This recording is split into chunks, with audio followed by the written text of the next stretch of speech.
코로나의 상황 속에서도 우리는 예수 그리스도가 죽음에서 부활하시는 부활주일을 맞이하였습니다. 온 세상이 코로나의 검은 안개와 짙은 먹구름 속에 쌓여져 있고, 그 검은 안개가 우리의 마음까지 노래를 한다 할지라도 예수 그리스도의 부활의 영광과 빛이 우리 마음을 비추고 있음을 믿습니다. 여러분, 이 부활절 예배를 얼마나 사모하셨습니까? 부활하신 주님을 얼마나 사모하셨습니까? 오늘 어떻게 지내다 보니까 오늘 또 부활주일이네, 이런 사람 안 계시나요? 여러분, 부활하신 주님께서 오늘 이 시간 여러분을 찾아가 주시며 영광의 빛으로 여러분을 감싸시기를 바랍니다. 간절함이라고 하는 게 얼마나 중요한 줄 아세요? 누구를 사모한다는 것, 어떤 것이 이루어지기를 간절하게 사모하고 갈망한다는 것, 이게 얼마나 귀한 줄 아세요? 그런 의미에서 윤택 씨는 간절함이 답이다 라는 책을 썼어요. 책의 골자 내용은 뭐냐? 세상의 모든 일은 간절한 만큼 이루어진다는 것입니다. 사모하는 만큼 이루어진다는 거예요. 그래서 저자는 독자들에게 제안을 하고 있습니다. 우리가 무엇을 하든지 간에 자신에게 질문을 먼저 해야 된다는 거예요. 나에게는 얼마나 간절함이 있는가? 나에게는 얼마나 사모함이 있는가? 오늘 본문에 보니까 간절함으로 사무쳐 있는 한 여인이 소개되어 있어요. 우리 예수님을 얼마나 사모하든지, 우리 예수님을 얼마나 갈망했든지 간에 너무나 예수님을 사무쳐 견딜 수 없었던 한 여인이 소개되고 있는데요, 바로 그 여인은 막달라 마리아. 여러분, 과거 그녀가 어떤 여자인 줄 아세요? 7 귀신이 들렸던 여자입니다. 누가복음 8장 2절입니다. 시작. 또한 악귀를 쫓아내심과 병고침을 받은 어떤 여자들 곧 7 귀신이 나간 자 막달라인이라 하는 마리아와 7 귀신이 들렸던 여자라, 유대적 표현으로는요, 귀신이 아주 그 속에 드글드글 들끓고 있었다는 거. 뭐 7명의 귀신이 아니요, 얼마나 귀신의 내면에서 막 드글드글 들끓고 있었는지 몰라요. 자, 그런데 이 막달라 마리아를 소개하기 전에 누가복음 7장에서요, 한 죄 많은 여인, 죄 있는 여자를 소개하고 있어요. 근데 이 여자가 자신의 긴 머리카락을 풀어 눈물로 그 발을 닦으면서 옥합을 깨뜨리고 향유를 붓는 장면이 소개되고 있습니다. 누가복음 7장 36절로 38절입니다. 시작. 한 바리새인이 예수께 자기와 함께 잡수시기를 청하니 이에 바리새인의 집에 들어가 앉으셨을 때에 그 동네에 죄를 지은 한 여자가 있어 예수께서 바리새인의 집에 앉아 계심을 알고 향유 담은 옥합을 가지고 와서 예수의 뒤로 그 발 곁에 서서 울며 눈물로 그 발을 적시고 자기 머리털로 닦고 그 발에 입 맞추고 향유를 부으니. 도대체 이 여자는 누구인가? 많은 신약의 학자들이 대부분요, 이 죄 많은 여인과 누가복음 8장에 나오는 막달라 마리아를 일치시키고 있어요. 똑같은 여자라고. 막달라는 어떤 지역인가? 갈릴리 해변을 끼고 있는 도시인데요, 굉장히 큰 도시였습니다. 고고학자들이 막달라 지역을 발굴을 해보니까, 지금까지 발견된 곳 중에 가장 큰 회당이 있어요. 가장 큰 회당. 그러니까 회당이 크게 있었다면 뭐요? 그 동네는 엄청나게 큰 도시였다는 것입니다. 우리 옛날 시골에서 마을이 적으면 초등학교도 적었고요, 그리고 마을이 크면 초등학교도 컸잖아요. 더구나 막달라 지역은 갈릴리 바다에서 고기를 잡은 것을 소금으로 염제를 해가지고 절여서 유통을 했던 지역이에요. 돈이 많은 도시였어요. 그냥 산업이 발달하고 부유한 도시고, 그리고 유흥업까지 발달했던 도시였습니다. 통상 유대적인 표현으로 죄 많은 여자, 그러면 이건 창녀입니다. 세리, 이것도 죄인이고요. 그렇다면 이 여인은 막달라 지역의 창녀나 혹은 술집 종업원이었다는 것입니다. 그러나 그녀는 활기에서 많이 돈을 벌었겠죠. 근데 돈은 많이 벌지만 얼마나 허탈하고 얼마나 공허한지 알 수가 없어요. 어쩌면 양심이 가책이 되고 인격의 분열의 현상이 일어났을지도 몰라요. 저녁이면 꽃웃음을 팔지요. 아이고, 김 사장님 어서 오세요. 여성스럽지 못해서 죄송합니다만 말이요, 혼자 있을 때는 얼마나 정신적인 공허와 공백 상태를 많이 경험했을지도 몰라요. 뭐라도 말할 수 없는 그 공백의 상태, 허무함과 허탈해, 그걸 뭐라고 표현할 수 있을까요? 우울한 마음이 막 그냥 파도처럼 몰려온 겁니다. 이런 상태가 축적이 되고 축적이 되다 보니까 스스로 허무주의자가 되고 스스로 염세주의자가 되는 것입니다. 이런 텅 빈 공백의 상태와 우울증을 더 많은 세상의 사치와 쾌락으로 대체 원리를 삼아보려고 하는 겁니다. 막 쾌락을 누려보고 요즘으로 보면 막 돈만 가서 막 쇼핑을 해보고 말이죠. 근데 그러면 그럴수록 더 밑빠진 장독처럼 공허하고 허탈하고 정신적 공백 상태를 느끼게 된 거예요. 이러한 그녀의 연약함을 틈타서 비로소 귀신이 그 속에 들어갔다는 것입니다. 귀신이. 정신과적으로만 보면은요, 깊은 우울증이나 기타 다른 정신질환, 기타 조현병으로 설명할 수 있겠죠. 근데 성경은 뭐라고 말하느냐? 그런 정신질환이 아니라 7 귀신이 그 여자에게 틈타고 있었다는 것입니다. 근데 이 여자가 누구를 만났느냐? 어느 날 예수님을 만나게 된 겁니다. 예수님을. 그래서 아까 들린 막달라 마리아가 예수님 앞에 나오자마자 여러분 그 속에 있는 7 귀신이 군대 귀신 같은 어마어마한 귀신이 여러분 그냥 바람과 함께 싹 사라졌어요. 그 예수님 앞에 얼마나 요조 숙녀가 되어가지고 예수님 송구합니다. 단숨에 물러가. 그래서 막달라 마리아가 그날부터 예수를 나의 구주 삼고 언제나 내게 세상과 나는 간 것 없고 구속한 주님만 보이게 된 겁니다. 그래서 예수님을 만나고 7 귀신이 물러난 이후부터 막달라 마리아의 삶은 이제 하루하루가 새로워졌습니다. 하루하루가 감격 아주 프레시하고 리프레시하고 그냥 프레시하고 영어로 잘 들어보세요. 리프레시. 하루도 예수님의 생각 없이 잠든 적이 없었고 하루도 예수님의 생각 없이 눈을 새벽에 눈을 뜨는 날이 없었어요. 웬면에 웬 사람으로 내가 예수님을 알았단 말인가? 내가 어떻게 예수님을 만났단 말인가? 야, 옛것은 지나가고 새것이 되었도다. 나는 이제 주님과 함께 살고 그분을 위해 살리라. 지금까지 버렸던 물질, 소유하였던 재산 나는 그분을 위해 다 바치며 난 헌신하며 살아가리라. 그렇게 마음먹고 있는데 어느 날 예수님이 자기 동네에 또 찾아오신 거예요. 그런 예수님에게 당장 찾아가서 그분에게 자신이 가장 아끼던 옥합을 깨뜨리고 싶었어요. 근데 그 집은 누구냐? 바리새인 시몬의 집이야. 갈까 말까. 이런 감동이 오히려 설레임이 모든 애절을 이겨버리는 거예요. 내가 분명히 저 집에 가면 나를 분명히 추악한 주인이라고 할 텐데 그러면 어떠느냐? 여러분 믿음으로 가버렸어. 믿음으로 가가지고 여러분 옥합을 깨뜨리는 거 머리를 풀어가지고 옥합을 깨뜨려 향유를 붓고 발에 입을 맞추며 눈물을 흘리며 주님의 발을 닦고 있었습니다. 예수님께 치유받은 감격, 예수님께 구원받은 감격을 주체할 수가 없어서 여러분 첫사랑 첫열정의 감격을 옥합을 깨뜨리는 사랑으로 표현을 했던 것입니다. 아마 마리아는 이런 고백을 하고도 남았을 거예요. 머리 풀어서 주님의 발을 닦으면서 말이죠. 내게 있는 향유 주께 가져와 그 발 위에 입 맞추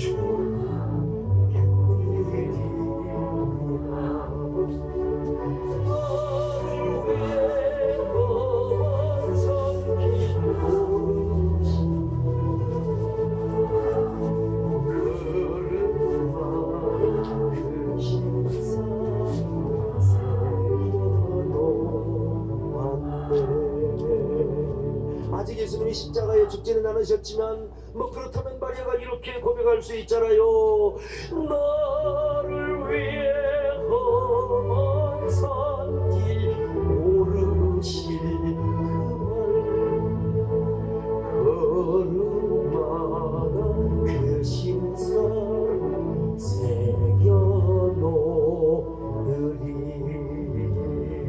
자, 이 사건 후에 누가복음은요 막달라 마리아를 본격적으로 소개하고 있습니다. 막달라 마리아를 비롯하여 수많은 여자들이 예수님의 사역에 수종을 주는데요, 특별히 자기들의 모든 물질과 모든 소유를 다 팔아서 주님임을 섬겼어요. 그 중에 가장 먼저 소개되는 여자가 누구냐? 막달라 마리아입니다. 자, 누가복음 8장 2절로 3절 시작. 또한 악귀를 쫓아내심과 병고침을 받은 어떤 여자들 곧 7 귀신이 나간 자 막달라인이라 하는 마리아와 다른 여러 여자가 함께하여 자기들의 소유로 그들을 그 옛날 성경 조크 한다고 말이야. 막달라는 막 맨날 달라고 한다고. 여러분 그런 표현 쓰면 안 됩니다. 지금 막달라 막 달라고 막 그냥 성경에서 제일 욕심 많은 여자라고. 여러분 지금 그런 유머를 쓰면 안 됩니다. 이 여자는 어떤 여자느냐? 요즘으로 말하면 이 막달라 마리아는 예수님 전도협회의 여전도 회장이라고 할 수 있어요. 여선교 회장.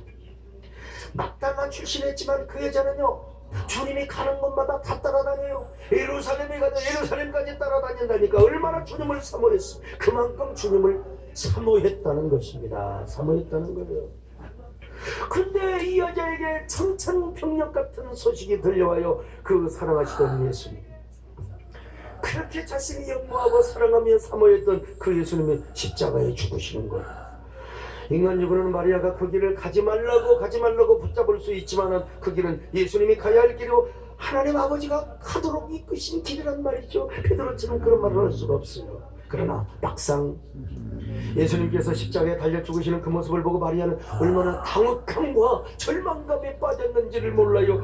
그도 그럴 것이, 자신이 그렇게 존경하고 사모하며 간절하고 연모했던 그 예수님이요, 그냥 죽은 게 아니야. 십자가에 그냥 달려 죽은 게 아니라 온몸이 다 빨가벗겨가지고, 치로란 게 하나 걸치지 않고 빨가벗겨가지고 처참하게, 얼마나 참혹하게 십자가에 죽으신지를 몰라요. 그때 예수님의 십자가에 달린 모습을 보고 애통하며 애도하는 사람이 없어요. 다들 희죽거리며 저 봐라 잘난 체하고 지가 메시아라고 하나님이라고 하더니 저 모양이야, 저 꼴이 되지 않느냐고 여러분 다 조롱하고 있어서 이런 상황을 뭉클하는 화가가 그림으로 표현을 한 적이 있습니다. 여러분 보세요. 예수님은 알몸으로 십자가에 달렸습니다. 군중들은요, 예수님을 치고나고 불쌍히 여기는 게 아니라 힐쭉힐쭉거리고 있어요. 잘났다, 그래 잘났다, 저래 되면 절 죽었단 말이죠. 근데 그 무리 가운데 가장 슬퍼하며 울며 애통하며 가슴을 치는 여자가 있었으니 이 여자가 누구냐? 막달라 마리아입니다. 막달라 마리아. 사람은 시각적인 존재입니다. 시각적인 존재, 그러려니 하는 것과 실제로 그 모습을 보면 저 사람이 어디 가서 이런 죄를 지어, 저 사람이 이런 지옥을 당했다네. 근데 여러분, 말로 듣는 것과 실제로 그 모습을 보는 것과는 완전히 다르는 거예요. 아무리 그녀가 예수님을 하나님의 아들이라고 믿었지만은, 이 땅에 보내신 유일한 메시아라고 믿었지만 실제로 온몸이 빨가벗긴 채 엘리 엘리 라마 사막다니를 외쳤던 그 예수님의 모습을 볼 때 눈뜨고 볼 수가 없었어요. 얼마나 마음에 상처가 되었는지 당혹감과 절망감에 빠질 수밖에 없었어요. 어쩌면 이렇게 비참하게 죽일 수가 있단 말인가. 그런데 여러분, 막달라 마리아는 그래도 십자가에 이미 죽어서 장사된 그 예수님을 사모합니다. 이제 안식일 날이 다가오니까 이제 절대로 움직일 수가 없어. 유대인의 율법이 오면 안식일이 되면 꼼짝도 못합니다. 그래서 그녀는 어쩌면 이틀 밤이나 잠 못 이루면서 예수님을 사모하고 사모했을 거예요. 하룻밤을 세우고 이틀 밤을 세우며 아마 이 일이 아마 천년처럼 더 길게 느껴졌을지도 몰라요. 어쩌면 마리아는 주님 앞에 사모함과 간절함을 담은 눈물의 고백을 흘리며 밤을 지새웠을 것입니다. 얼마나 예수님을 사모했는지 예수님의 시신의 향품이라도 바르는 날, 안식 후 첫날을 기다리다가 예수님의 이름을 또 부르고 또 부르며 또 부르며 여러분 아마 눈물을 흘리며 주님을 사모하고 기다렸을 것입니다. 밤마다 울었어요. 밤마다 찾았어요. 예수님 많이도 불렀어요. 십자가 아픔을 어찌 감당하셨나요?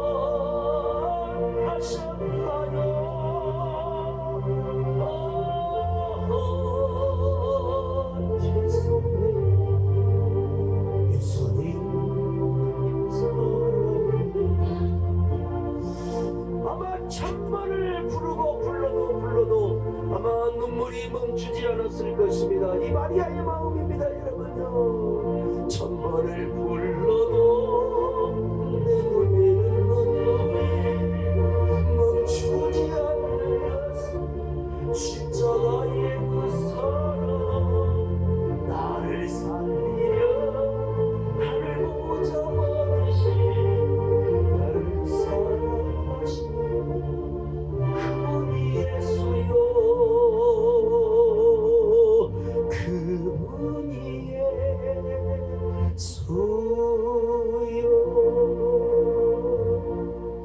드디어 이틀 밤을 세웠어. 마침내 안식 후 첫날 그녀는 통이 트기도 전에 주님을 사모하는 마음으로 겁없이 예수님 무덤으로 달려갑니다. 여러분, 당시 예수님이 묻혀있는 것은 오늘날로 말하면 공동묘지나 다름없이. 그런데 새벽 비명이 얼마나 주님을 사모하고 간절하게 사모했으면 향품을 가지고 예수님의 무덤을 찾아갔을까요?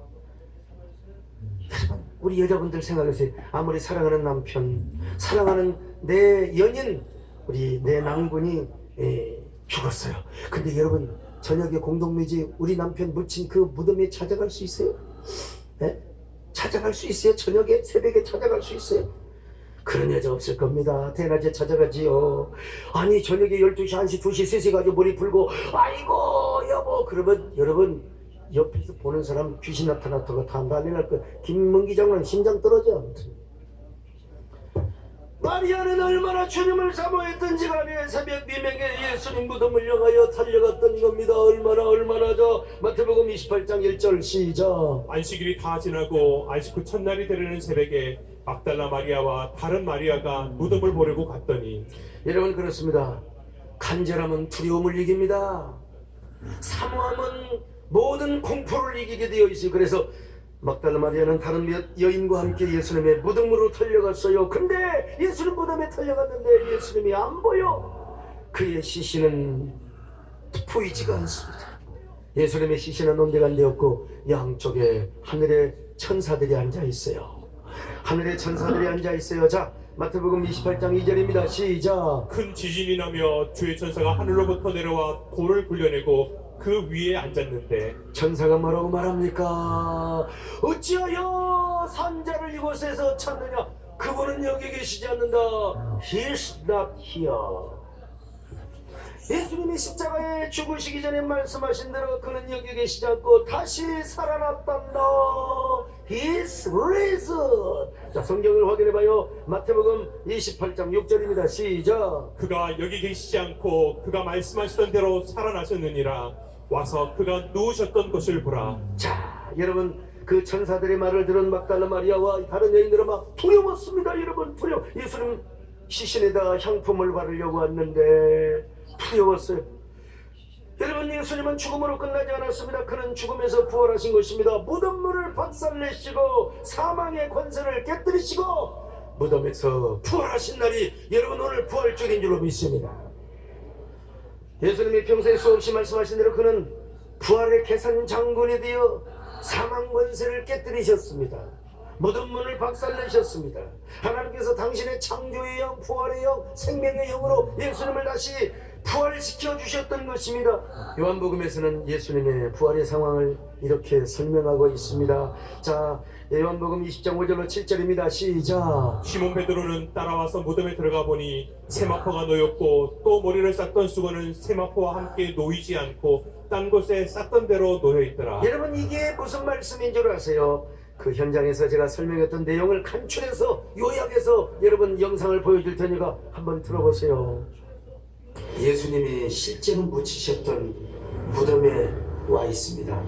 실제로 예수님께서 머리를 이곳에 놓이시고 그리고 다리가 이쪽에 놓이신 채 염을 한 채 이곳에 세마포로 둘러싸여서 누워 계셨습니다. 그러니까 자 예수님의 몸을 감쌌던 세마포가 따로 있고 머리를 감쌌던 세마포 수건이 있지 않습니까? 그런데 원래는 이어진 것처럼 보였지만 예수님이 증발하듯이 나방이 그 고추에서 나오듯이 증발하듯이 부활을 하셨는데 그런데 분리된 채이긴 하였지만 바로 예수님을 감쌌던 그 수건이 그대로 원 장소에 있더라. 그러니까 이거 진짜 기가 막힌 거 아닙니까? 부활 넘지 않은 기적이죠. 부활보다 오히려 더 힘든 기적이라고 할 수 있죠. 그러니까 이제 베드로가 예수님의 부활을 안 믿을 수 없던 거죠. 1세리로 하면은 도적설이 있죠. 예수님의 시체를 누가 가져갔다.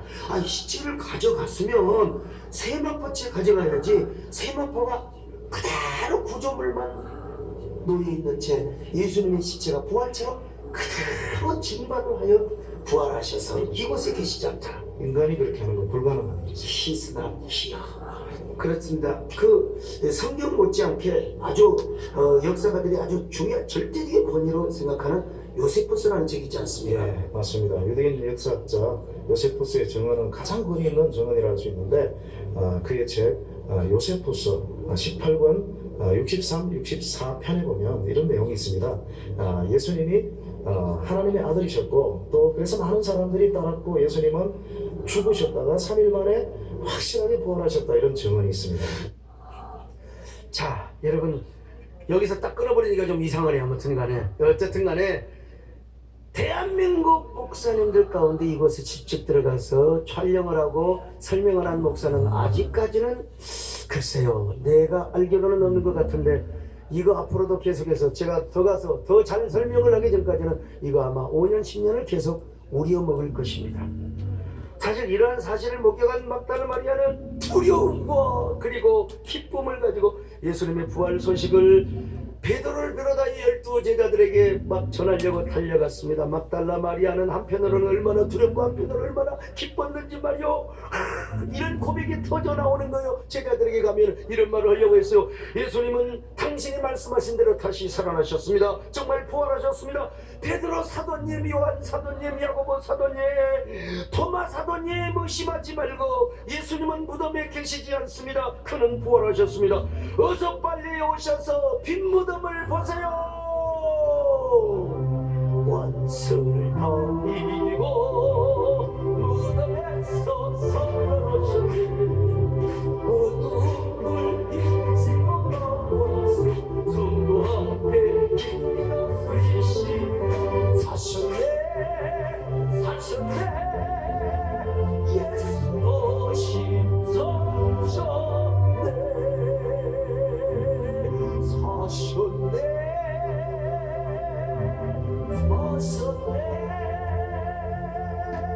예수도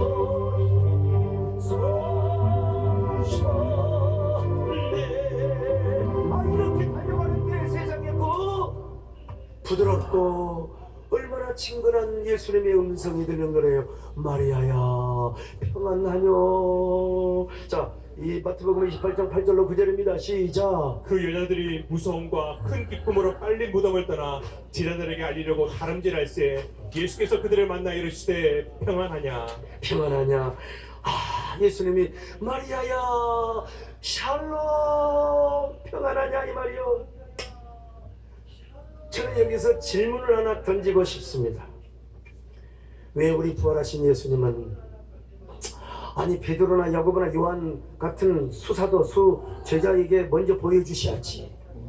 아니 옛날에 그 술집 마리아, 옛날에 마리아 일곱 귀신 들렸던 이런 여자한테 먼저 보여주셨느냐는 것입니다. 왜? 아니 우리로 말하면 여러분 담임 목사에게 먼저 예수님이 오셔야 될 거 아니야. 우리 장로님들한테 먼저 오셔야 될 거 아니야. 우리 선장님한테 먼저 오셔야 돼. 근데 왜? 아니 맨날 눈물이나 찔찔 짜고 말이요. 예수님. 요런 여집사님한테 먼저 오냔 말이요. 정말 왜 그러냐 이 말이요. 이유는 간단해요. 이유는 다른 거 없어요. 주님을 향한 마리아의 간절함 때문이었습니다.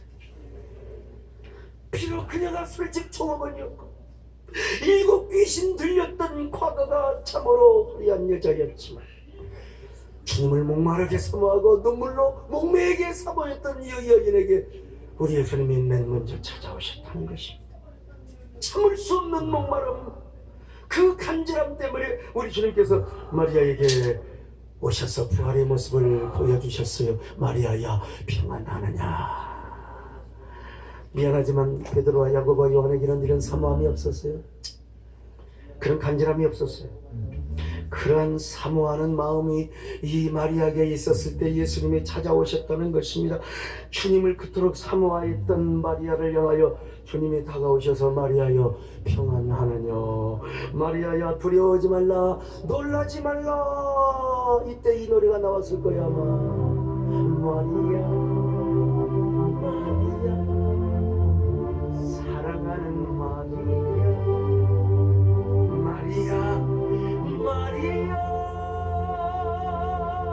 평안함을 주노라.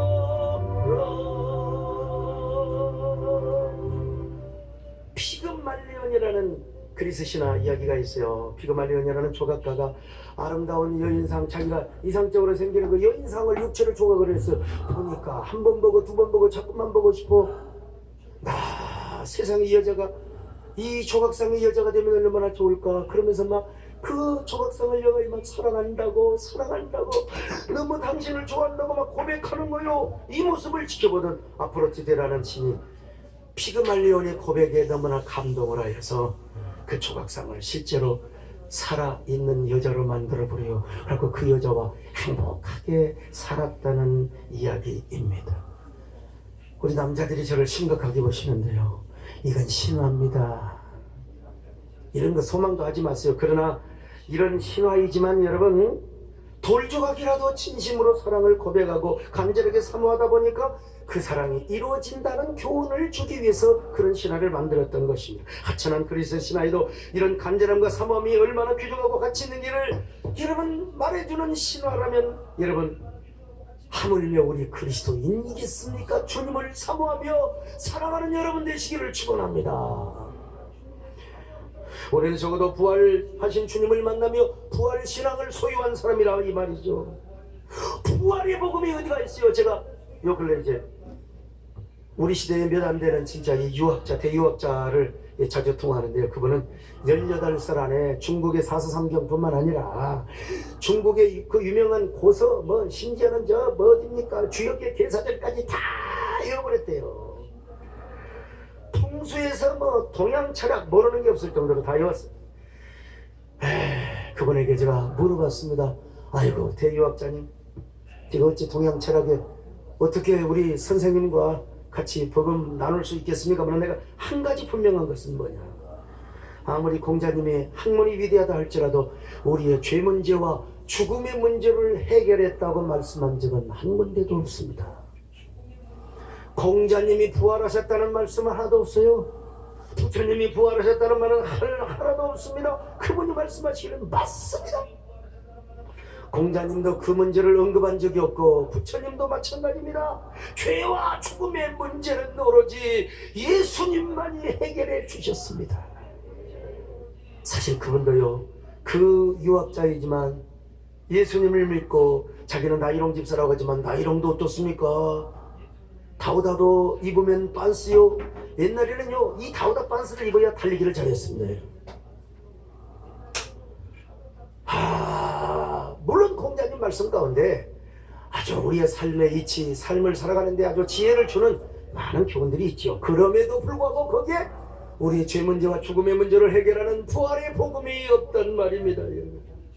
그분도 동의를 하시는 거예요. 그렇습니다. 우리 예수님만이 우리의 죄를 사해 주셨고 죽음의 문제를 해결해 주셨습니다. 그러므로 여러분은 부활의 주님을 만난 자부심을 가지시기를 바랍니다.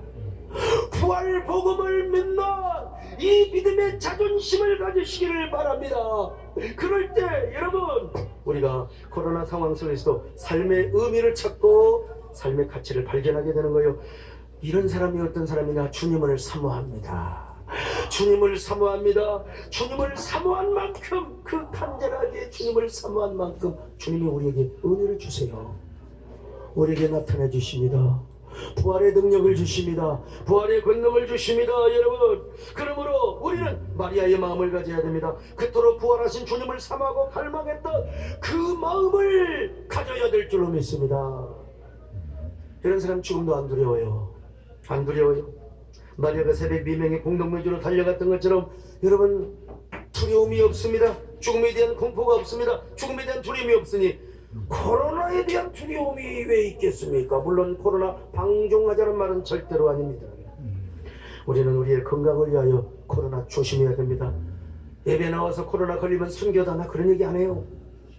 우리가 우리 자신의 건강을 위해서 이웃의 생명을 존중히 여기고 배려하는 차원에서 우리는 더 조심해야 됩니다. 여러분, 우리가 코로나 조심해야 됩니다. 그러나 신앙적으로 볼 때는, 우리의 궁극적인 신앙의 본질상으로는 코로나도 두려워해서는 아니 된다. 할렐루야. 초대교회 당시 이교도들은 아픈 자들을 내쫓고 병들어 죽기도 전에 거리에다 다 쫓아버렸어요, 이 나쁜 사람들. 근데 우리 그리스도인들은 그 사람들을 찾아가서 떡과 물을 주면서 그들을 보살펴 줬어요. 그래서 파라볼로나의 위험을 무릅쓰고 옆에 있는 자들이라는 별명을 얻었어요. 오늘 사랑의 교회에서 이제 부활절 연합예배를 드릴 텐데, 여러분, 제가 대회장이요, 파라볼로나의 정신과 가치를 공유하고 그리고 함께 구현하는 플랫폼 예배라고 이름을 잡았습니다. 여러분, 그들은 예수님을 사랑하는 만큼 이웃을 사랑했어요. 왜 그런 줄 아십니까? 오늘 주님을 사모하는 사람은 이웃도 배려하게 되어 있거든요. 그리스도의 사랑을 실천하게 되어, 이것이 바로 진정한 그리스도인의 삶이었습니다. 그러니 로마 시민들이 감동을 안 받았습니다. 원래 우리 부활절 연합회도 20% 예배드릴 수 있지만 시대의 모든 흐름을 보고 정부도 염려를 하게 돼. 여러분, 내가 10%로 줄이자. 우리 물론 상임 회장들도 의논을 했지만 뭐 비난하는 사람도 있어요. 그러나 아이고 여러분, 그러니까 온갖 공중파에서 다 와서 한국교회 아마 잘한다고 취재를 해달라고 내가 아마 간절히 빌 거예요. 아무튼 말이에요. 오늘 우리도 마찬가지입니다. 우리도 주님을 사랑하는 만큼 주님을 사모하며 예배를 사모하게 되어 있습니다. 주님을 사모하는 만큼 교회를 사랑하며 하나님을 사랑하며 하나님을 우리가 간절히 갈망하며 이웃사랑을 실천하게 됐어요. 이게 뭐냐? 부활 복음이 주는 교훈이고 은혜의 결과입니다. 누구처럼 말입니까? 마리아처럼 이런 사람에게 주님께서는 부활의 능력을 경험하게 하십니다. 이번 한 주에 부활의 권능이 여러분의 임하시기를 바랍니다. 심령에 임하시기를 바랍니다. 여러분의 병이 고침을 받으시기를 바랍니다. 우리 부활의 주님께서 불성광으로 우리 교회뿐만 아니라 여러분의 삶과 사업자 그리고 직장을 붙잡아 주시기를 바랍니다. 우리의 도시를 붙잡아 주시기를 바랍니다. 부활절을 맞이하여 이런 은혜와 기적이 여러분에게 가득할 수 있기를 주님의 이름으로 축원합니다. 우리 주님 앞에 드릴 것은 마리아처럼 사모함밖에 없습니다. 주님께 드릴 것은 사모함.